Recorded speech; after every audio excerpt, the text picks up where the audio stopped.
وَاشْكُرُوا لِلَّهِ إِن كُنتُمْ إِيَّاهُ تَعْبُدُونَ۔ اے ایمان والو، کھاؤ پاکیزہ جو ہم نے دیا تم کو رزق، اور شکر کرو اللہ کا اگر تم ہو صرف اس کی عبادت کرتے ہو۔ بہت اچھے، چلیے آپ بھی ترجمہ کر لیجئے نا آپ۔ بسم اللہ الرحمن الرحیم۔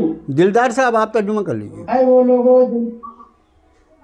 جی اے وہ لوگوں جو ایمان لائے ہو، کھاؤ پاکیزہ چیزوں میں سے جو رزق دیا ہم نے تمہیں، اور شکر کرو اللہ کا اگر تم صرف اسی کی بندگی کرتے ہو۔ بہت اچھے، ماشاءاللہ۔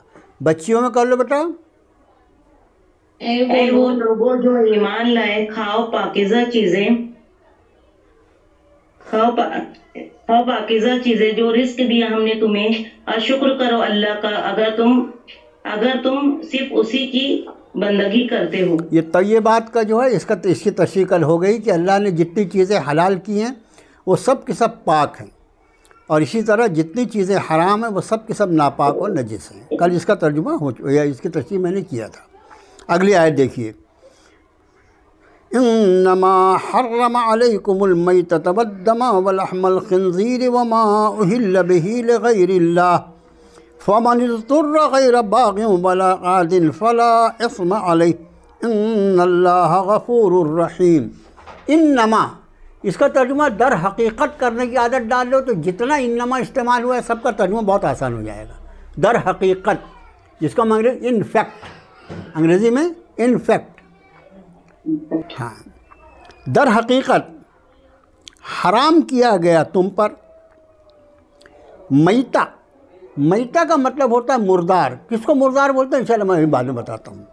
در حقیقت حرام کیا گیا تم پر مردار اور خون، دم کہتے ہیں خون کو، واللحم الخنزیر، لفظی ترجمہ لحم کہتے ہیں گوشت کو، اور خنزیر یعنی خنزیر سور، اور سور کا گوشت، وما اور جو اہل بہی، اہل یہ اصل اس کا لفظ جو ہے اس کا معنی ہوتا ہے پکارنا، اور جس پر پکارا جائے اللہ کے غیر کا نام، وما اہل بہی اور جس پر پکارا جائے لغیر اللہ، اللہ کے غیر کا نام، فمن اضطر پھر جو کوئی مجبور ہو جائے، غیر باغن، یہ بیچ میں مائک بند رکھو اپنا، غیر باغن یہ بغاوت لفظ جو ہم استعمال کرتے ہیں اردو میں وہی ہے، غیر باغن، نہ ارادہ بغاوت کا ہو،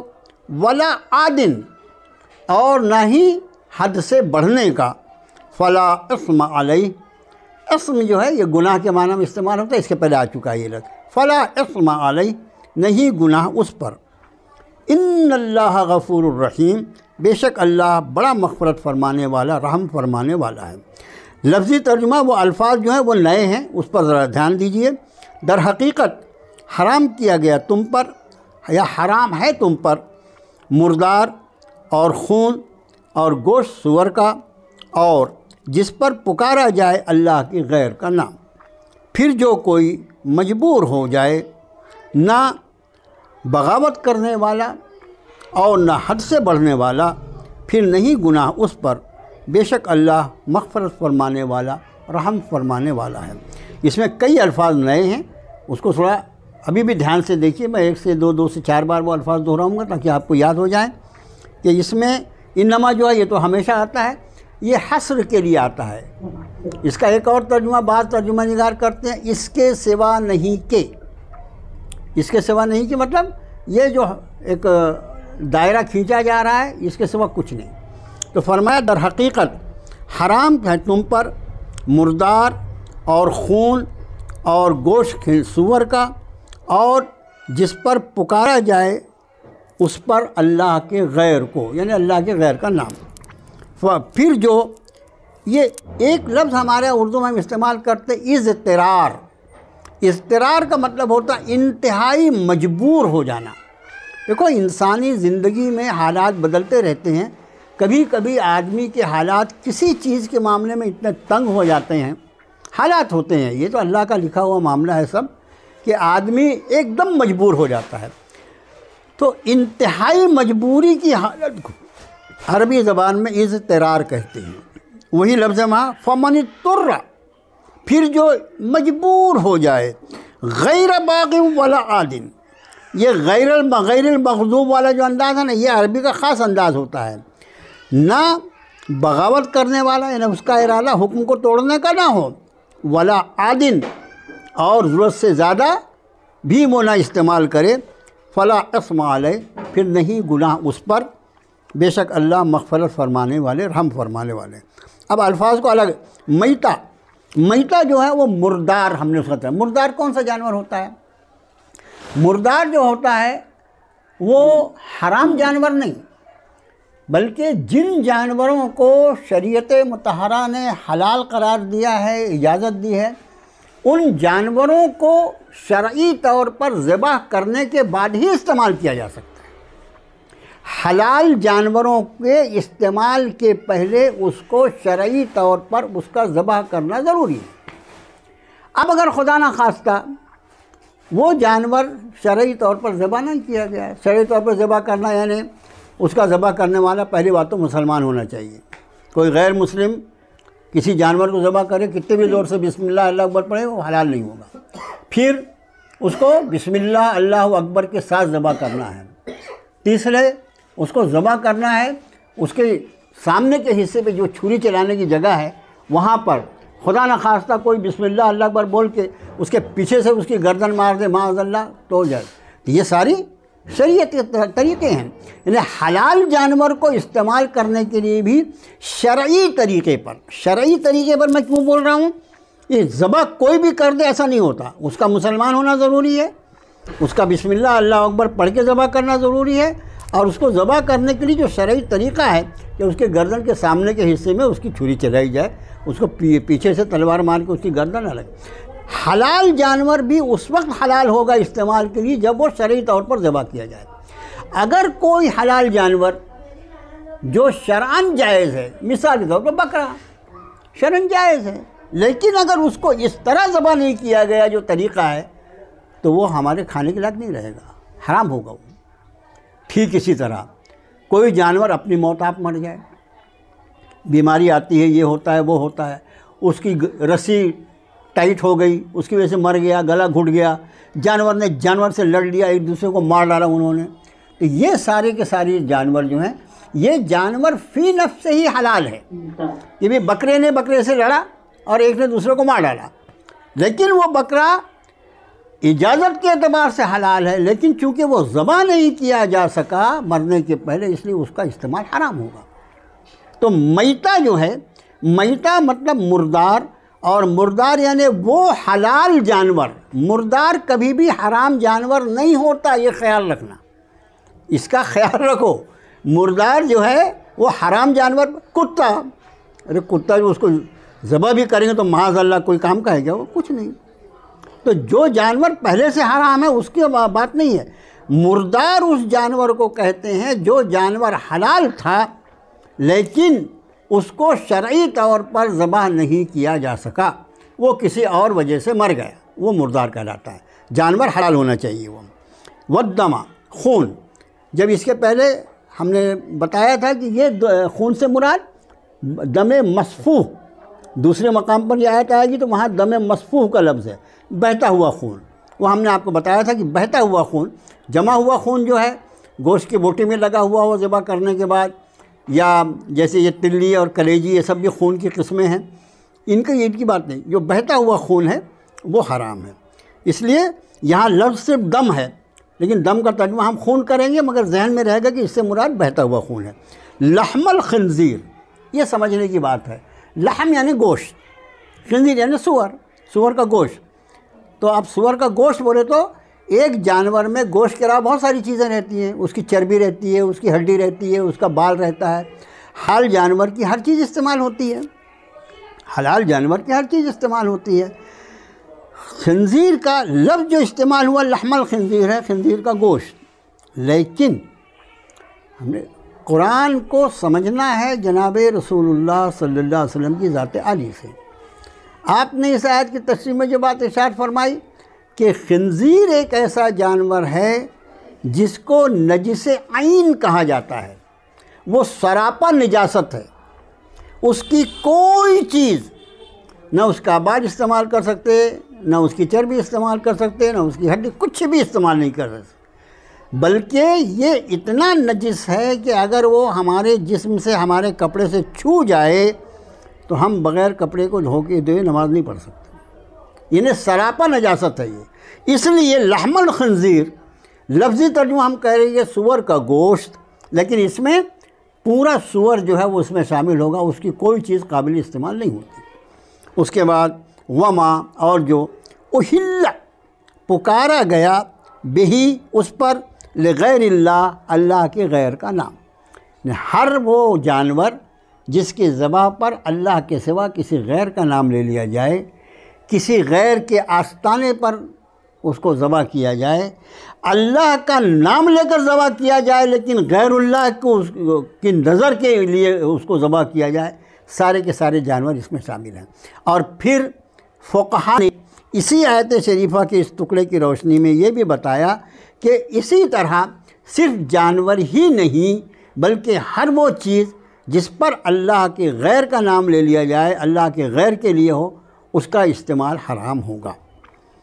پھر فرمایا فمن اضطر، پھر جو مجبور ہو جائے، ایسا کوئی شخص جس کے پاس ان چیزوں کے علاوہ، اوپر جن چیزوں کو حرام ہونے کا حکم صادر فرمایا اللہ نے، ان چیزوں کے سوا کوئی چیز اس کی کھانے کے لیے نہ ہو، اور اس کی زندگی جو ہے ایسی ہو کہ اگر اس کو کچھ نہ کھلایا جائے تو وہ مر جائے گا، اس کی جان پہ بن گئی ہے، اور کھانے کے لیے کوئی حلال چیز میسر نہیں ہے۔ مسئلہ سمجھ لینا، کتنا مجبور ہو کہ اس کے آزو بازو کوئی حلال چیز کھانے کے لیے نہیں ہے سوائے ان میں سے کسی حرام چیز کے، اور اس کی حالت ایسی ہے کہ اگر اس کو کچھ نہ کھلایا گیا تو وہ مر جائے گا۔ اس کو قرآن نے کہا فمن اضطر، پھر جو مجبور ہو جائے، غیر باغین، اس کا ارادہ اللہ کے حکم کو توڑنے کا نہ ہو، ولا عادن، اور نہ اللہ کے حدود سے آگے بڑھنے کا ہو، فلا اثم علیہ، پھر نہیں گناہ اس پر۔ اس بات کو یہ آیت جو ہے بہت سارے مسائل ہیں اس میں، فلا اثم علیہ، پھر نہیں گناہ اس پر۔ اوپر جن چیزوں کو حرام کیا اللہ نے، ان کا استعمال کوئی کرے گا تو گنہگار ہوگا، پکی بات ہے۔ لیکن اگر کوئی آدمی حالت مجبوری میں ہے، میں مثال کے طور پر ایک بات کہتا ہوں، شراب حرام ہے، شراب حرام ہے، ایک قطرہ بھی حرام ہے، لیکن کوئی آدمی پر پیاس کی اتنی شدت ہے کہ وہ پیاس سے مر جائے گا، اور اس وقت پانی جو ہے وہ چند قطرے پانی بھی ہم کو میسر نہیں، اور اس کی زندگی بچانا ہے، زندگی بچانا ہے، اس کی جان پہ بنائی ہے، لیکن شراب کے سوا کوئی چیز ہے نہیں، جبکہ شراب حرام ہے۔ ایسی حالت میں اس کی زندگی بچانے کے لیے، اس کے گلے کو تر کرنے کے لیے اگر اس کے حلق میں کچھ شراب کا حصہ اونڈیل دیا جائے جس سے وہ بچ سکتا ہے، اس حالت میں اس شراب کے استعمال پر فلا اثم علیہ، پھر نہیں اس پر گناہ۔ یہ بات سمجھ لو، عوام میں یہ مشہور ہے، ارے مجبوری کی حالت میں تو حرام بھی حلال ہو جاتا ہے۔ جھوٹ بات ہے، حرام کبھی حلال نہیں ہو سکتا، جس کو اللہ نے حرام کر دیا وہ کبھی حلال نہیں ہو سکتا۔ صرف اس میں جو آسانی ہے فلا اثم علیہ، اس حرام کو مجبوری کی حالت میں استعمال کرنے پر جو گناہ ملنے والا تھا، اس گناہ سے اللہ اس کو معاف کر دے۔ اب یہ دماغ سے نکال لو، بہت سے ہمارے جو ابھی ہماری کلاس میں ہوں گے اور ہمارے آزو بازو بھی جو لوگ بیٹھے ہیں، سب کو یہ مسئلہ معلوم ہے، ارے مجبوری میں تو حرام بھی حلال ہو جاتا ہے، کبھی نہیں ہوتا حرام حلال۔ یہ حرام حلال کا باب جو ہے وہ بند ہو گیا، اللہ کی کتاب نازل ہو چکی اور جناب رسول اللہ صلی اللہ علیہ وسلم اس دنیا سے تشریف لے جا چکے، اب کوئی حرام اور حلال میں ہاتھ نہیں ڈال سکتا، ٹھیک ہے؟ تو یہ خیال رہے فلا اثم علیہ، کہ اگر کوئی آدمی حالت مجبوری میں حرام کو استعمال کر لے جان بچانے کے لیے تو اس کا اس پہ گناہ نہیں ہوگا، اس لیے کہ ان اللہ غفور الرحیم، بے شک اللہ بڑا مغفرت فرمانے والا، رحم فرمانے والا ہے۔ آیت کا ترجمہ: در حقیقت حرام ہے تم پر مردار اور خون اور سور کا گوشت اور جو پکارا گیا اس پر اللہ کے غیر کا نام، پھر جو مجبور ہو، نہ حکم کا توڑنے والا اور آواز آ رہی ہے غیر باغ ولا عادل، نہ بغاوت کرنے والا اور نہ حد سے آگے بڑھنے والا، فلا اسم علیہ، پھر نہیں گناہ اس پر، بے شک اللہ بڑا مغفرت فرمانے والا، رحم فرمانے والا ہے۔ الفاظ پہ نظر رکھیں، در حقیقت حرام کیا گیا تم پر مردار اور خون اور گوشت خنزیر کا اور جو پکارا جائے جس پر اللہ کے غیر کا نام، پھر جو کوئی مجبور ہو، نہ بغاوت کرنے والا اور نہ حد سے بڑھنے والا، پھر نہیں گناہ اس پر، بے شک اللہ مغفرت فرمانے والا، رحم فرمانے والا ہے۔ دیکھو غیر باغن جو ہے نا، کیونکہ بغاوت کا لفظ باغ کی وجہ سے آپ کو آسانی سے یاد رہ جائے گا، اس لیے میں اس کا ترجمہ کر رہا ہوں، نہ بغاوت کرنے والا اور نہ حد سے بڑھنے والا، یعنی اس کو اتنا ہی استعمال کرنے کی اجازت ہے جس سے اس کی جان بچ جائے، یہ نہیں کہ اب چونکہ موقع مل گیا ہے اس لیے جی بھر کے آج تو موقع، ایسا نہیں، جتنی ضرورت ہے جان بچانے کے لیے اتنی استعمال کرو، اس سے زیادہ نہیں۔ چلو بھائی ترجمہ کرو والا فٹافٹ، وقت زیادہ نہیں ہے، کتنا منٹ بچا ہے؟ اعوذ باللہ من الشیطان الرجیم، بسم اللہ الرحمن الرحیم۔ انما حرم علیکم المیتۃ والدم ولحم الخنزیر وما اہل بہ لغیر اللہ ومن اضطر غیر باغ ولا عاد فلا اثم علیہ ان اللہ غفور رحیم۔ در حقیقت حرام کیا تم پر مردار اور خون اور سور کا گوشت اور جس پر پکارا جائے اللہ کے غیر کا نام، پس جو مجبور ہو جائے، نہ بغاوت کرنے والا اور نہ حد سے بڑھنے والا ہو، پھر نہیں اس پر کوئی گناہ، بے شک اللہ مغفرت کرنے والا، رحم کرنے والا۔ بہت اچھا، بہت اچھا ترجمہ، بہت اچھا ترجمہ، سب لفظ کو اٹھایا آپ نے ماشاءاللہ۔ چلیے بھائی اور کوئی ترجمہ کر لیں۔ اعوذ باللہ من الشیطان الرجیم، بسم اللہ الرحمن الرحیم۔ انما حرم علیکم المیتۃ والدم ولحم الخنزیر وما اہل بہ لغیر اللہ ومن اضطر غیر باغ ولا عاد فلا اثم علیہ ان اللہ غفور رحیم۔ در حقیقت حرام کیا تم پر مردار اور خون اور گوشت خنزیر کا اور جس پر دیا جائے اس پر اللہ کے غیر کا نام، بس جو مجبور ہو جائے، نہ بغاوت کرنے والا اور نہ حد سے بڑھنے والا، بس نہیں گناہ اس پر، بے شک اللہ بخشنے والا، رحم کرنے والا۔ بہت اچھے، ماشاءاللہ، بہت اچھا ترجمہ۔ چلو بچیاں آپ تو ترجمہ کر لو بیٹا، دو چار بچیاں ترجمہ کر لیں۔ ارے ایک ساتھ نہیں، الگ الگ ہے۔ اور گوشت خنزیر کا اور پکارا جائے اللہ کے غیر کا نام، پھر جو مجبوری ہو جائے، نہ بغاوت کرے اور نہ حد سے آگے بڑھے، پھر نہیں گناہ اس پر، بے شک اللہ معاف کرنے والے، انتہائی رحم فرمانے والے ہیں۔ ماشاءاللہ۔ آپ نے جو اس آیت کی میں نے قدر تشریح اس لیے کیا کہ کچھ غلط فہمیاں لوگوں کو ہوتی ہیں، اب اللہ پاک قرآن شریف کی کلاس میں اپنے کو رکھے تو تھوڑی موٹی موٹی باتیں ہم کو معلوم ہو جانی چاہیے، اس لیے اب اگلی آیت جو ہے انشاءاللہ کل کی کلاس میں لیں گے، اس لیے کہ اب وقت نہیں بچا ہے، کل آگے کی آیتیں جو ہیں اس کو دیکھ کر آئیں۔ السلام علیکم ورحمۃ اللہ وبرکاتہ۔